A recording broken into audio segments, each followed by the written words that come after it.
911 emergency. 74, this whole house exploded. Were there people inside the house? Yes, there are. They're probably dead.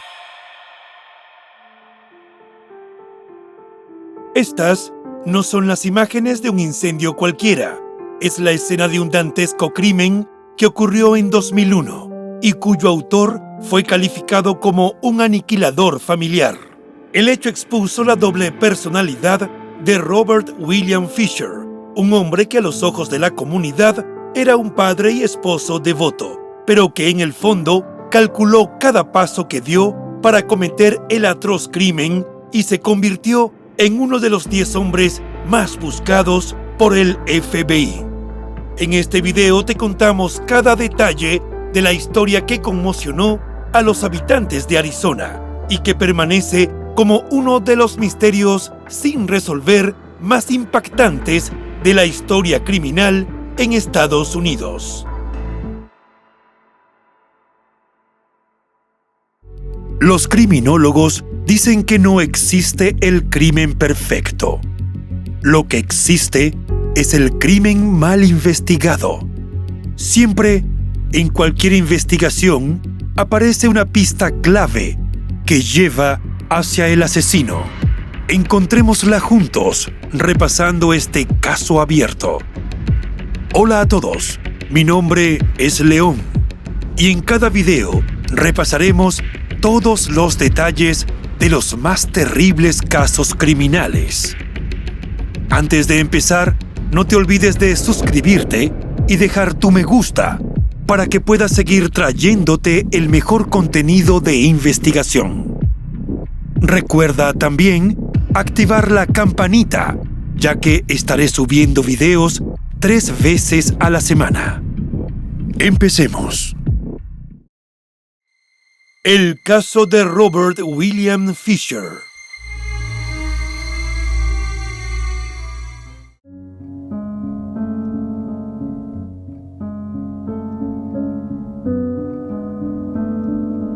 Robert William Fisher nació el 13 de abril de 1961 en Brooklyn, Nueva York, Estados Unidos. Creció en el seno de una familia de clase alta conformada por sus padres William Fisher, quien toda su vida la dedicó a ser banquero, y su esposa Jan Howell, un ama de casa consagrada, y 2 hermanas menores que él. Robert se crió en la ciudad de Tucson, en Arizona, donde asistió a la escuela secundaria Sahuaro junto a sus hermanas. Al parecer, su adolescencia no fue una época feliz por los constantes problemas entre sus progenitores y en especial por el carácter posesivo de William, a quien su esposa nunca lo confrontó. Sin embargo, en 1976, agotada de la situación, la mujer decidió terminar con una relación asfixiante y poner fin al matrimonio. Para entonces, Robert tenía 15 años y aun cuando era lo suficientemente grande para lidiar con la separación de sus padres, tuvo que enfrentar un divorcio extremadamente difícil y traumático, situación que aparentemente dejó un efecto duradero en su vida. A partir de ese momento, William obtuvo la custodia de los 3 hijos y Robert siempre culpó a su madre de la destrucción del hogar. De acuerdo con algunas fuentes, siendo incluso un adulto, habló del tema y de cómo su vida habría sido diferente si su madre no los hubiera abandonado. En 1979, tras graduarse de la secundaria, Robert se unió a la Marina de los Estados Unidos, donde llegó a desempeñar el cargo de suboficial en el portaaviones USS Bellowwood, cuyo puerto base estaba ubicado en San Diego. Allí desarrolló una fascinación especial hacia las actividades de la milicia y el uso de armas, por lo que posterior a ello intentó formar parte de los equipos tierra, mar y aire de la Armada de los Estados Unidos, conocidos popularmente como SEAL. Para su desdicha, no tuvo éxito en esta misión. 3 años después, en 1982, Robert fue dado de baja y se convirtió en bombero en el condado rural de San Diego. Luego, trabajó como técnico de cateterismos quirúrgicos en el hospital de Scottsdale, en el condado de Maricopa, Arizona, y finalmente encontró su carrera por ayudar a los demás, trabajando como terapeuta respiratorio en el centro de salud Mayo Clinic.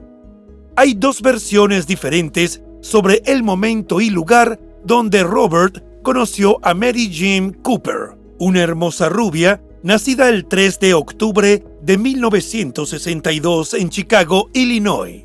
La joven provenía de una familia muy unida, con una ferviente fe cristiana y unas ganas inmensas de convertirse en madre. Algunas fuentes señalan que Robert y Mary se conocieron en un grupo social de la Iglesia Bautista, otras que ambos coincidieron en el hospital donde él trabajaba. Como quiera que sea, comenzaron a frecuentarse y al poco tiempo se hicieron novios. La relación se consolidó rápidamente y en 1987 decidieron casarse y formar una familia. Robert y Mary se establecieron en el sur de Scottsdale, una ciudad famosa por sus interminables campos de naranjos, su cultura vaquera al mejor estilo del viejo oeste y sus grandes zonas dedicadas al cultivo y a la ganadería. Allí, en el lote 2223 de la calle 74 de la localidad, muy cerca de los padres de Mary, compraron una casa por $80,000. Tan solo un año después de la boda, nació Britney Fisher, su primera hija, y en 1991 le dieron la bienvenida a Robert William Fisher, a quien todos llamaban cariñosamente Bobby.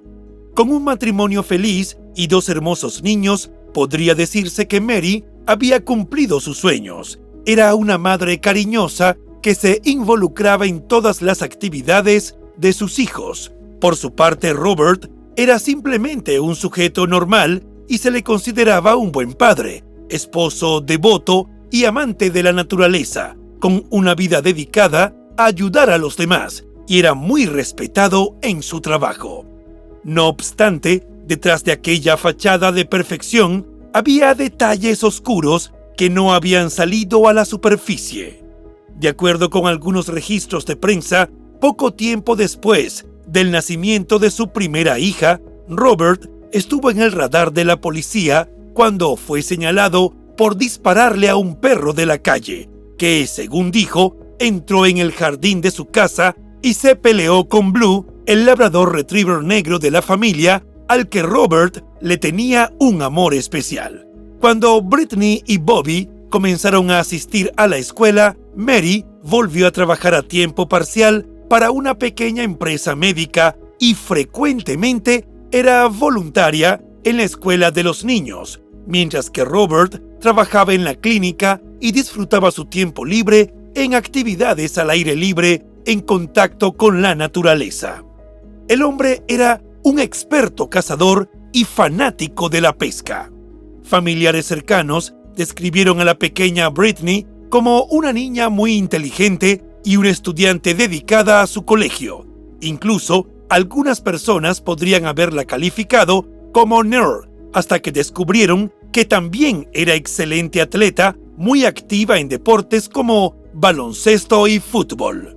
Bobby, como hermano menor, era muy cercano a Britney, un niño muy ordenado que amaba dibujar y disfrutaba jugar con su padre, pero no le gustaban la caza ni la pesca. Muy cerca de la casa donde vivían estaba la iglesia bautista de Scottsdale, dirigida por el pastor Greg Cantelmo, así que la familia comenzó a asistir con frecuencia y participaban activamente de las reuniones y actividades que organizaba la congregación, tales como acampar, montar vehículos a 4 ruedas, conocidos como quads, compartir el Día de Acción de Gracias y la Navidad, entre otros eventos. Robert estaba en el estudio bíblico del pastor Greg y comenzaría a asistir al grupo de hombres que se reunía los martes por la noche, en tanto que Mary fue ministra de la agrupación de los niños y estaba muy involucrada con su religión. Por eso sus hijos crecieron siendo muy espirituales. Sin embargo, los Fishers escondían problemas que familiares y amigos desconocían o no se atrevían a juzgar. Robert era un hombre poco sociable, al parecer por el temor que había desarrollado de acercarse demasiado a las personas y después perderlas. Además, era un maniático del control y tenía con Mary una dinámica de pareja muy similar al matrimonio de sus padres, lo cual era incómodo para todos. Poco a poco, su comportamiento fue mermando la relación. Aunque los problemas entre Robert y Mary no eran nada diferentes a los que atraviesan la mayoría de las parejas en algún momento, se fueron agudizando por la falta de intimidad y las carencias económicas. De hecho, esto último fue la razón por la cual Mary decidió comenzar a trabajar, pese a la negativa de su esposo. En este periodo, cuando corría el año 1998, la pareja comenzó a recibir terapia y ayuda espiritual de parte del pastor Greg. Posteriormente, en el año 2000, Robert comenzó a retirarse de las actividades de su iglesia y aprovechó que sus hijos y esposa estarían en un retiro espiritual de 3 días para tener una noche de aventura con una trabajadora sexual que conoció en un salón de masajes. Como consecuencia de ese encuentro, el hombre adquirió una infección del tracto urinario que lo dejó enfermo buena parte de diciembre de ese año. A Robert le preocupaba que Mary se enterara de su infidelidad. La sola idea de la separación era un trauma que prometió evitarle a sus hijos. Angustiado, le confesó a un compañero de casa que quería renovar el compromiso con su fe y su matrimonio, pero tal parece que las diferencias eran irreconciliables y sobre la cabeza de Mary rondaba fuertemente la idea del divorcio. El 9 de abril de 2001, Robert asistió como todos los días a la clínica Mayo, donde trabajaba como terapeuta respiratorio y pasó el día cuidando pacientes. Al finalizar su turno, pasó por el colegio para recoger a su hija de 12 años y la llevó a una ceremonia donde la niña sería honrada por sus destacados logros académicos. Algunas fuentes aseguran que durante el evento de inducción de la National Junior Honor Society, Robert estuvo tan impaciente que ambos se retiraron del lugar antes de que a Britney le entregaran su certificado. Entretanto, Mary se hacía cargo de las actividades de su hijo Bobby, de 10 años, quien después de salir del colegio asistiría a una clase de seguridad con armas. Hasta ese momento, toda la rutina de la familia parecía que se desarrollaba con normalidad.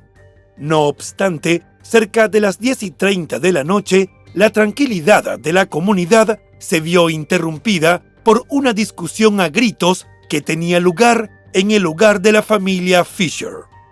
Esos fueron los últimos hechos conocidos que rodearon la vida de Robert, Mary y sus 2 hijos. Lo que ocurrió después fue una trágica historia que dejó devastados y confundidos a familiares, amigos y vecinos. En las horas siguientes al amanecer del 10 de abril de 2001, cerca de las 8:30 de la mañana, un estruendoso sonido sacudió al vecindario suburbano de Scottsdale. La pintoresca casa donde vivía la familia Fisher repentinamente estalló. La explosión fue tan intensa que atravesó el techo, voló secciones de 2 paredes de ladrillo que daban hacia el frente, sacudió los marcos de las residencias vecinas en un radio de 800 metros en todas las direcciones y dejó la casa envuelta en un voraz incendio. Los oficiales del Departamento de Bomberos Rural Metro fueron alertados de inmediato, por lo que se creía había sido una explosión de gas doméstico. Cuando los equipos llegaron a la escena, ya los vecinos estaban afuera intentando controlar las llamas con mangueras de jardín, pero en cuestión de minutos el incendio alcanzaba los 6 metros de altura y los bomberos tuvieron que luchar para evitar que se propagara a las casas cercanas. Pese al arduo trabajo de los apagafuegos, una serie de explosiones secundarias más pequeñas los obligaron a retroceder y mantener la distancia. De hecho, un bombero sufrió heridas leves en la pierna al perder el equilibrio y caer cerca de las llamas. La mayor parte de la casa propiedad de la familia Fisher quedó destruida antes de que los bomberos pudieran contener el incendio. Las llamas también alcanzaron la camioneta Dodge Ram de Robert, que estaba estacionada en el garaje. Cuando finalmente el humo se disipó, los rescatistas hicieron un hallazgo espeluznante entre los restos que quedaron del inmueble de 3 habitaciones. Debajo de los escombros hallaron los cuerpos carbonizados de 3 personas, cada uno sobre una gran mancha de lo que se presumía eran restos hemáticos. Por las contexturas de las víctimas y la información que los vecinos aportaron sobre la familia, los investigadores pronto revelaron que los restos pertenecían a una mujer, Mary Cooper Fisher, de 38 años, y a sus 2 hijos, Brittany y Bobby. Cada uno fue encontrado acostado en su cama en las habitaciones de la casa quemada. El cuerpo de Robert no se encontró por ninguna parte. Al principio, nadie tenía idea de si el hombre trabajaba y no estaba al tanto del destino de su familia, o si a esa hora también se encontraba en casa. Sin embargo, cuando el cuarto ocupante de la residencia no apareció y los bomberos e investigadores revisaron el lugar buscando fragmentos de evidencias, lo que descubrieron los dejó muy confundidos. Las primeras pesquisas arrojaron una revelación sorprendente. A Brittany y a Bobby les cortaron las gargantas de oreja a oreja, probablemente minutos antes de la explosión. A Mary, la madre de los niños, además de cortarle el cuello presumiblemente con la misma arma blanca, le efectuaron un disparo en la parte posterior de la cabeza, como si alguien la hubiese ejecutado. Al inicio, pareció que la explosión se centró en la sala de estar y el incendio subsiguiente quemó la casa hasta reducirla a escombros. Sin embargo, los investigadores observaron una línea de gas por fuera de la parte posterior del horno de la casa y se sospechó que el combustible acumulado se incendió por una fuente de ignición, posiblemente la llama de piloto del calentador de agua. También consiguieron municiones de armas y algunas latas de pintura que los bomberos atribuyeron como las causantes de las pequeñas explosiones que se dieron posteriormente. En las horas subsiguientes, la misteriosa desaparición de Robert alertó a las autoridades, quienes de inmediato lo consideraron como el principal sospechoso del deceso de toda su familia, y los oficiales del Departamento de Seguridad Pública de Arizona recibieron instrucciones entonces para arrestarlo.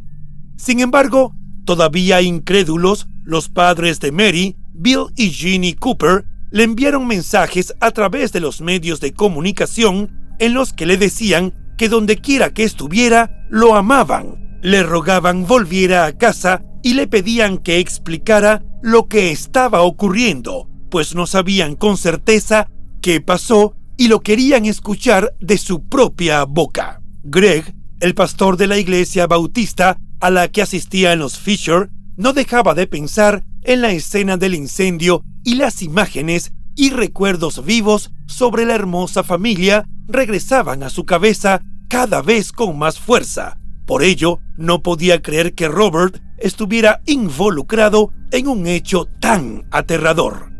Jean, la hermana de Robert, creía plenamente en su inocencia. Siendo menor, le había confiado su vida en muchas ocasiones y de ninguna manera pensaba que sería capaz de cometer un hecho tan cruel, menos contra sus propios hijos. Los vecinos de la comunidad donde vivían Mary, Brittany y Bobby dieron una gran muestra de apoyo a la familia y en el callejón sin salida, donde estaba ubicada la casa, colocaron gran cantidad de globos, carteles, fotos y otros recuerdos en honor a las víctimas. El caso conmocionó a la comunidad de Scottsdale y cientos de personas acompañaron a los padres de Mary durante los servicios conmemorativos que se llevaron a cabo una semana después de que fueron encontrados sus cuerpos. Durante el velorio, Bill y Ginny recordaron a Mary como una mujer hermosa por dentro y por fuera, fiel esposa, buena hija y sobre todo una madre devota. Para los Cooper, la pérdida de su hija y nietos fue un golpe devastador. En paralelo a la investigación policial, se desarrolló la pesquisa sobre la explosión en la que los peritos en incendios determinaron que el estallido se produjo por una línea de gas que alguien desenganchó y colocó cercana a una vela en la mesa de la cocina. Además, se vertió una sustancia acelerante por el pasillo de la casa. Las autoridades descubrieron que Robert tenía una costosa caja fuerte donde guardaba un arsenal de armas que sobrevivieron al incendio de su casa, así como videos familiares, todos en perfectas condiciones, pero no se encontró señales del revólver calibre 38 que se creyó fue utilizado para cometer el crimen. Además, la policía confirmó que en la casa faltaban varias de sus pertenencias. La autopsia que se hizo a las víctimas confirmó la sospecha de los forenses. Los cuerpos de Mary y sus dos hijos no mostraron rastros de hollín en los pulmones o evidencia de que estuvieron inhalando humo durante el fuego. Simplemente ya habían fallecido al momento de la explosión. Los investigadores forenses realizaron un análisis profundo de las heridas y determinaron que ambos niños fueron cortados desde el frente hasta las vértebras traseras, hasta prácticamente cercenarles las cabezas. De los 3 cuerpos sin vida rescatados bajo los escombros, el del pequeño Bobby fue el menos dañado por el fuego. Los forenses pudieron distinguir su pecho y uno de los antebrazos. Todo parecía indicar que el niño dormía de lado, con la mano apoyada sobre su mejilla, y por eso se protegió parte del cuerpo. Las preguntas sin respuesta rondaron durante los siguientes 10 días, hasta que la investigación de la policía rastreó los últimos movimientos de Robert en un cajero automático cerca de la casa de la familia en Scottsdale, alrededor de las 10:40 de la noche del mismo día del incendio. Las cámaras de vigilancia del cajero mostraron al fondo la camioneta Toyota 4Runner que perteneció a su esposa y quedó el registro de los únicos $280 que Robert logró retirar de la cuenta, ya que su banco no le permitía una cantidad mayor. El 20 de abril, en un camino de tierra a unos 240 kilómetros al norte de Scottsdale y al este del pueblo de Young, la camioneta de Mary fue localizada abandonada, prácticamente en la entrada del Bosque Nacional Tonto. Junto al vehículo estaba Blue, el perro que pertenecía a la familia. Lo consiguieron acurrucado en la parte de abajo, deshidratado y cubierto de púas de pino. Con el último avistamiento de Robert en las cámaras de seguridad del cajero y la prueba de la camioneta y la mascota familiar abandonada, la policía comenzó una búsqueda incesante del hombre de familia que asistía a la iglesia. A partir de entonces, los investigadores cambiaron su enfoque hacia las tierras altas de Arizona y durante los siguientes días, más de 100 oficiales llevaron a cabo una persecución en el terreno montañoso. En la cacería humana participaron integrantes de la Unidad de Operaciones Especiales del DPS de Flagstaff y miembros del equipo SWAT de Scottsdale. El rastreo del fugitivo resultó complicado debido al área de densos bosques y un sistema de más de 12 cuevas que había en la zona, Muchas de ellas eran como pequeños agujeros que se extendían en direcciones que no estaban claras y recorrían varios kilómetros por debajo de la tierra. De acuerdo con uno de los investigadores, los policías estaban parados sobre un panal bajo sus pies, y eso los llevó a un callejón sin salida. Incluso, debido a lo complicado del terreno, tuvieron que utilizar equipos especializados de búsqueda como una cámara de alcantarillado para mirar más cerca en las estrechas cuevas y granadas de gas que tenían el objetivo de avistar cualquier señal de vida. Mientras que espeleólogos profesionales provenientes de la ciudad de Tucson se arrastraron por las cuevas de piedra caliza del área boscosa cerca de Payson. En el rastreo también participaron guardabosques y especialistas en estudios de las tribus que se sabía habitaban en la zona, quienes siguieron un conjunto de pistas que conducían hacia la reserva aborigen, pero no encontraron ningún rastro del sospechoso. Cabe destacar que para la época la ciencia no había avanzado en las investigaciones del ADN, por tanto las autoridades ni siquiera tenían el perfil genético completo de Robert Fisher. Finalmente, la búsqueda del esposo de Mary terminó en todas direcciones y sin más pistas por dónde avanzar. Debido al temporal de nieve que comenzaba a aparecer, los investigadores tuvieron que moverse con más cuidado, hasta que finalmente, 3 días después, suspendieron la expedición, sin que hallaran evidencia alguna que los condujera al paradero del presunto autor del triple crimen. El 19 de julio, el Tribunal Superior de Arizona, en Phoenix, emitió una orden de arresto estatal contra Robert Fisher, tras ser acusado de 3 cargos de asesinato en primer grado y 1 por incendio premeditado. Robert no tenía antecedentes penales, pero al no dar con él, fue declarado fugitivo y el Tribunal de Distrito emitió una orden de arresto federal acusándolo de fuga ilegal. Las autoridades emitieron un cartel de búsqueda con su descripción en el que se indicaba que se trataba de un hombre de ojos azules, cabello castaño, piel caucásica y con una estatura de 1,82 m. En este punto, comenzaron a surgir versiones de familiares y amigos de la pareja, quienes tuvieron que enfrentarse al hecho de que habían confiado en un hombre traumado y cruel, capaz de cometer un crimen tan espantoso contra sus propios hijos. Jean, la madre de Robert, comentó que en una oportunidad le advirtió a su nuera sobre la personalidad de su hijo, quien tenía actitudes parecidas a las de su padre. Incluso, la mujer dijo que se dio cuenta desde el comienzo de la relación que Robert intentaba formar una familia muy parecida a la que había perdido tras el divorcio de sus progenitores.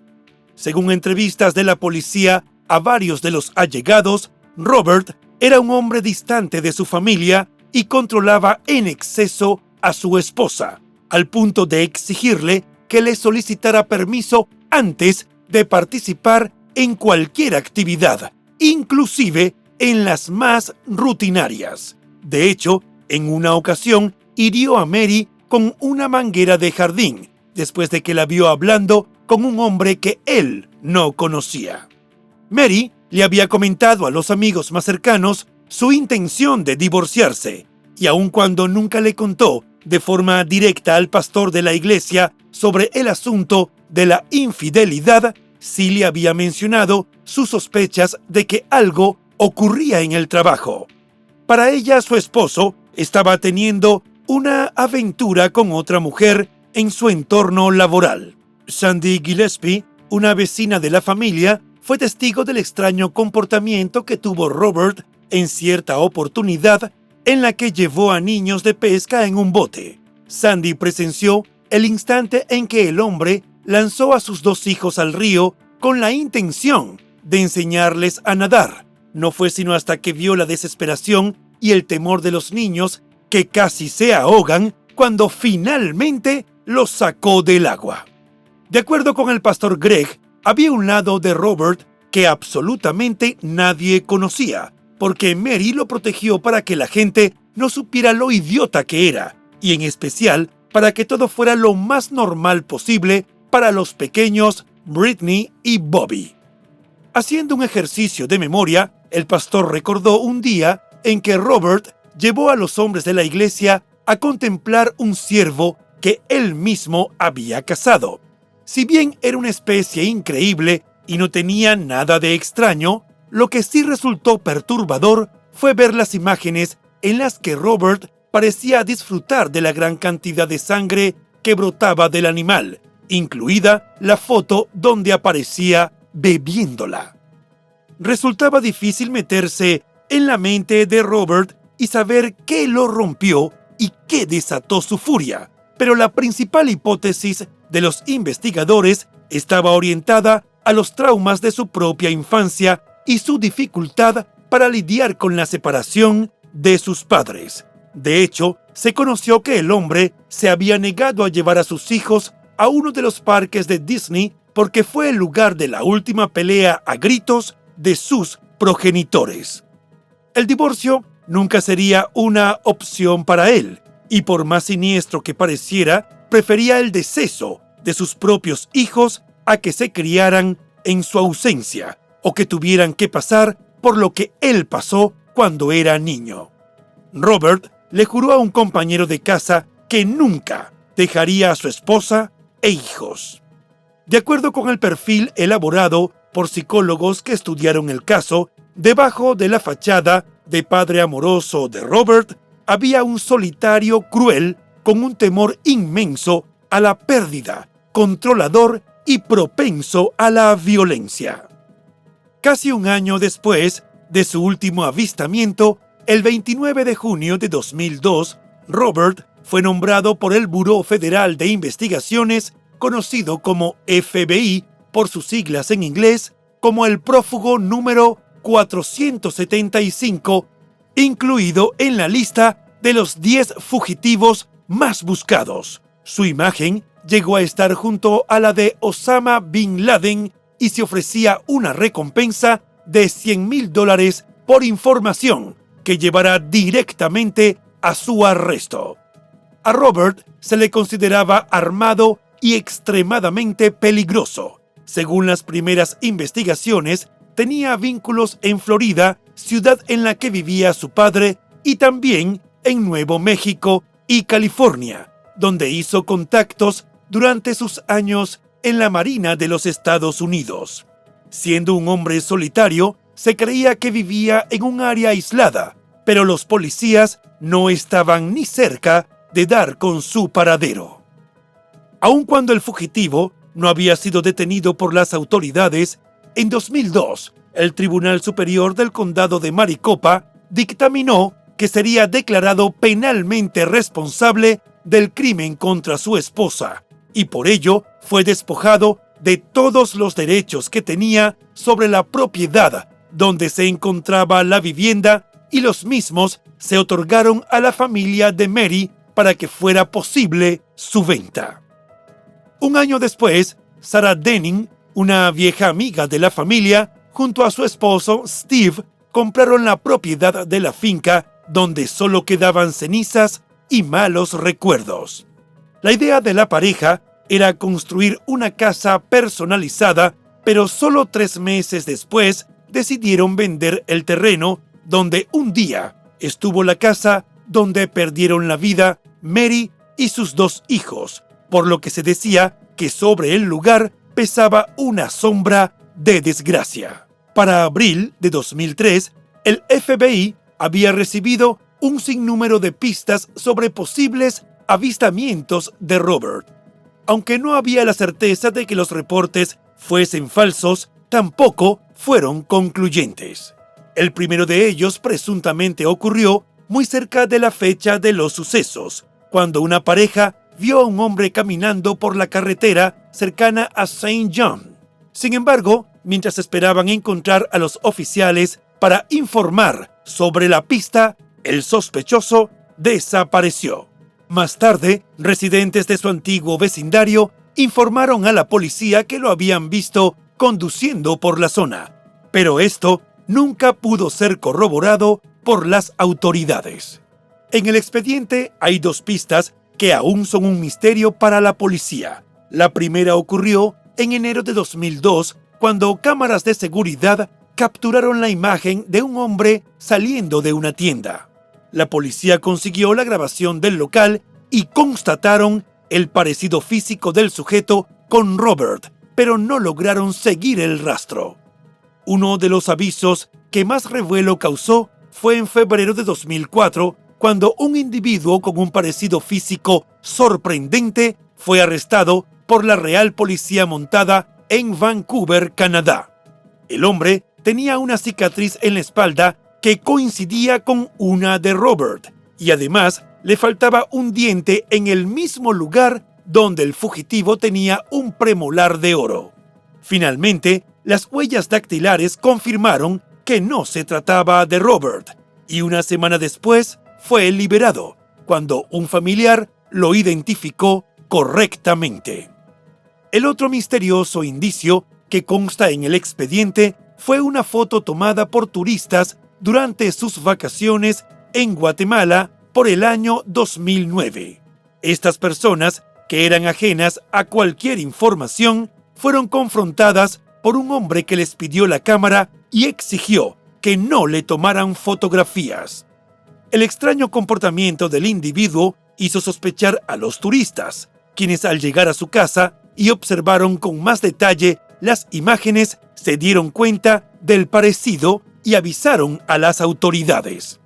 Aunque llevaba un sombrero, la policía confirmó las similitudes en las facciones de la nariz y la boca de aquel hombre con Robert Fisher. Años más tarde, en octubre de 2014, fuerzas del orden allanaron una residencia en la ciudad de Commerce, ubicada en Colorado.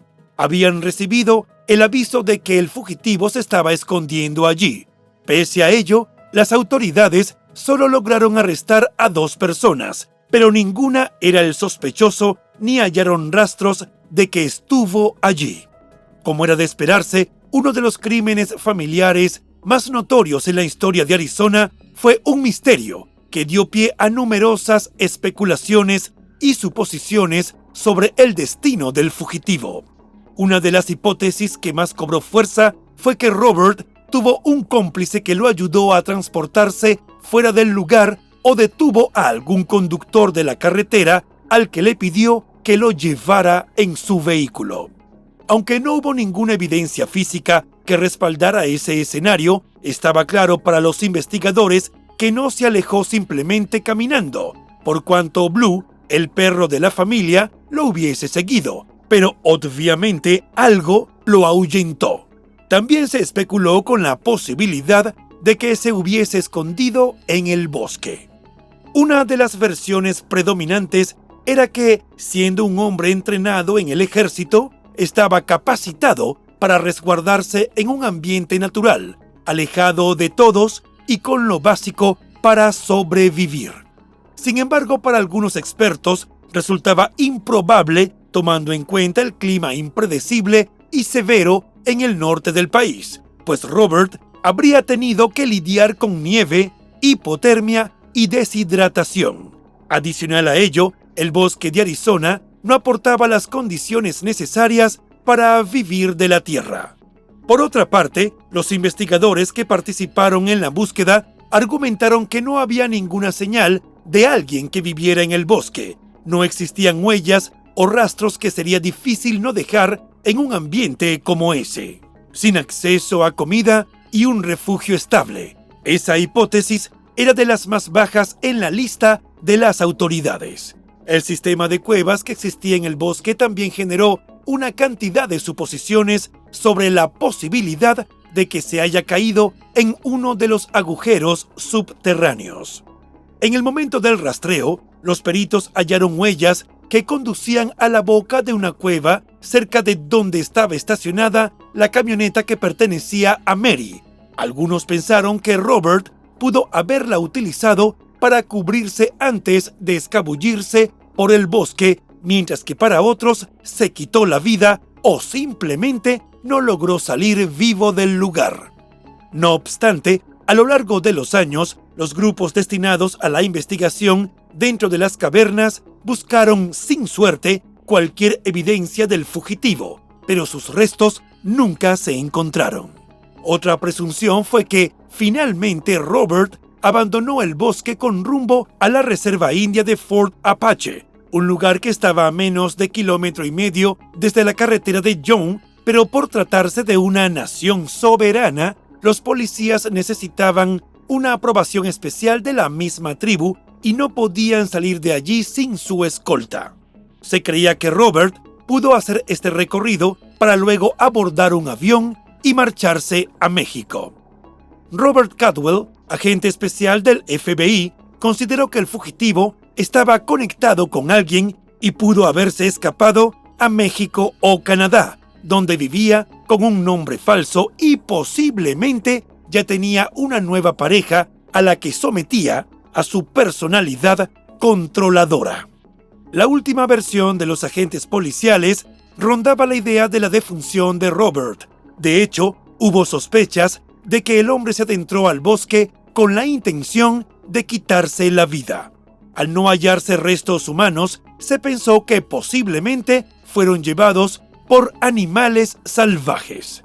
De acuerdo con la experticia de las autoridades y las estadísticas que manejaban, cada año se registraban entre 30 y 50 feminicidios, y en más de la mitad de los casos, el perpetrador tiende a quitarse la vida o intentar hacerlo después de cometer el crimen.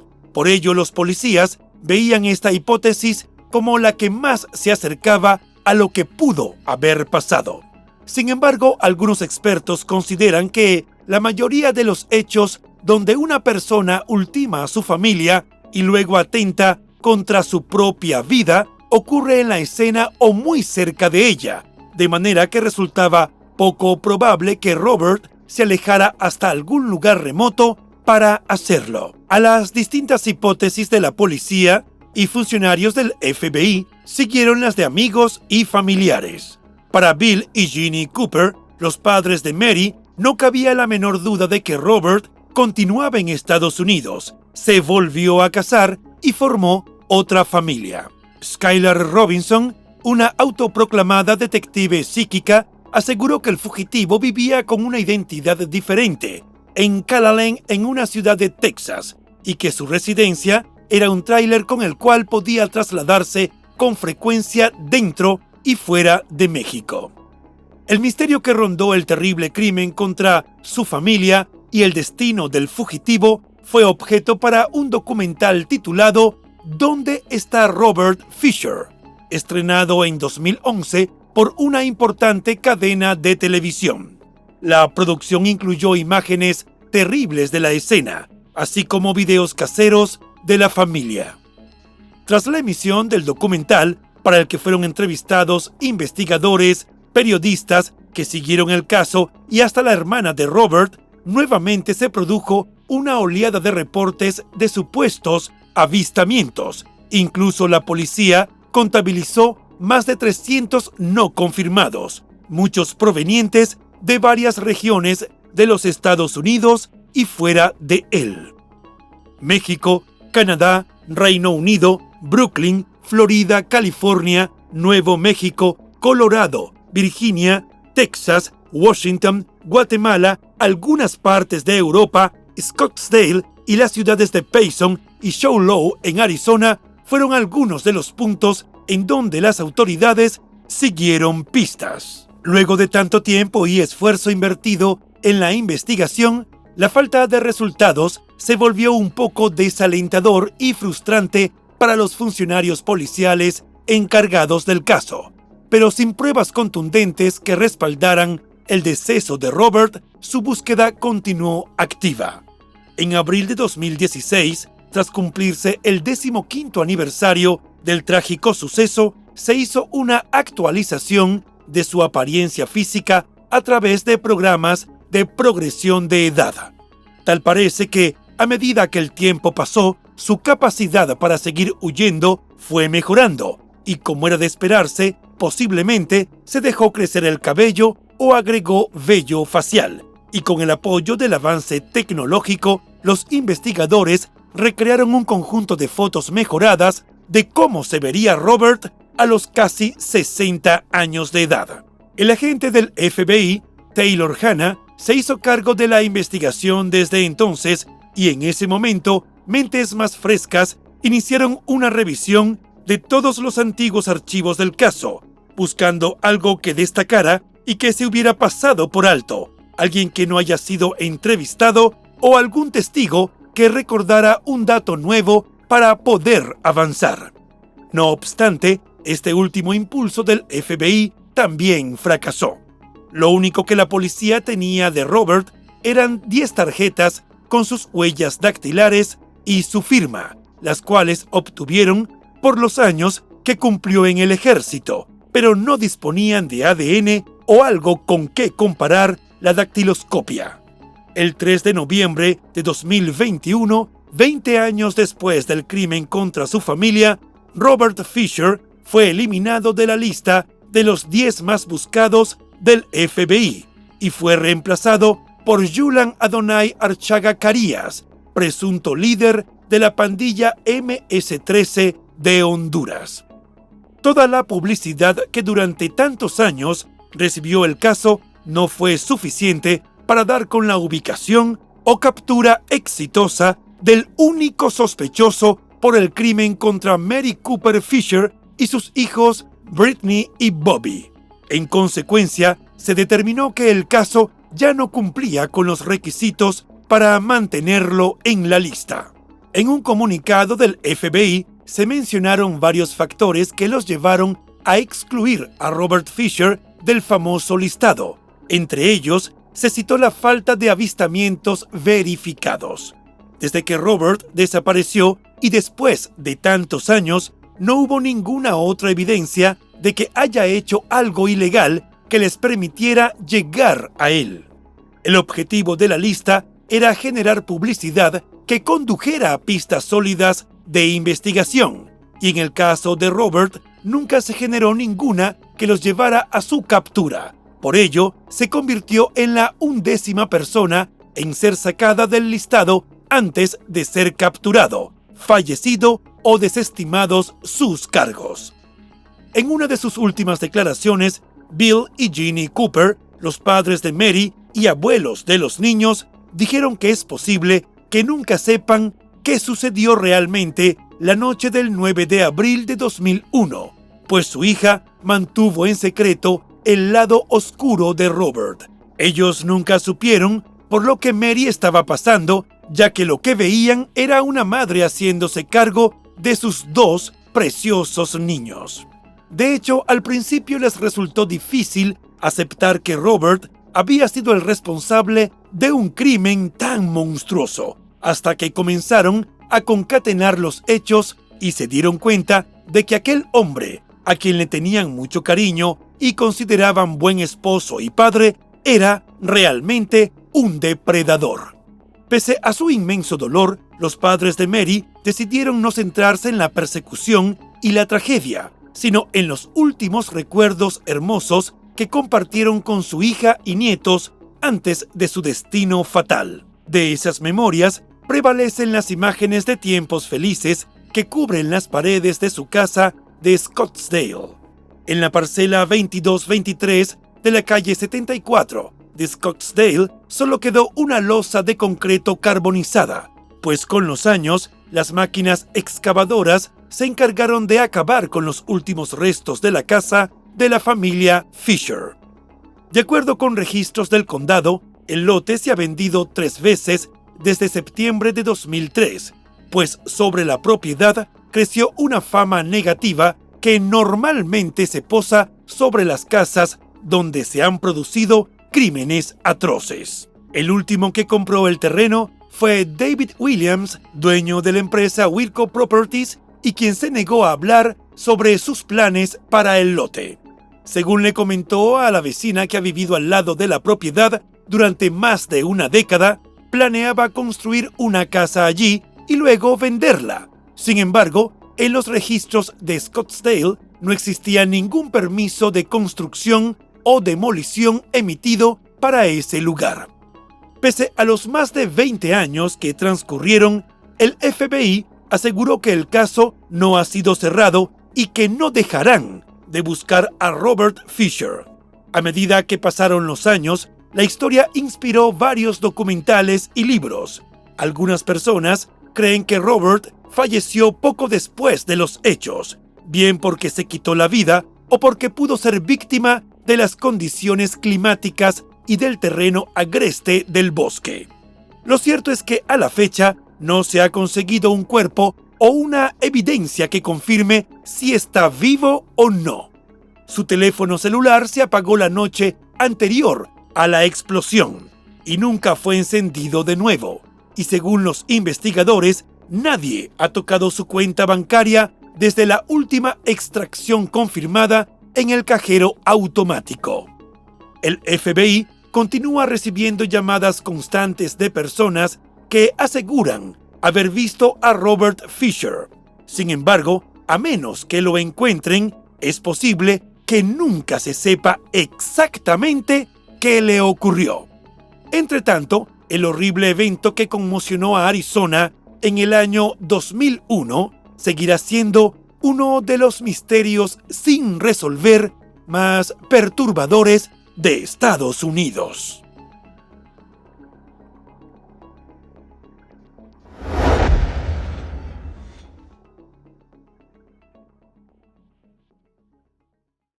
Y bueno, hasta aquí el caso de hoy. Como siempre, agradezco tu apoyo a mi trabajo. Si te suscribes, das un me gusta y compartes este video, me ayudarás a seguir creando contenido. Hasta pronto.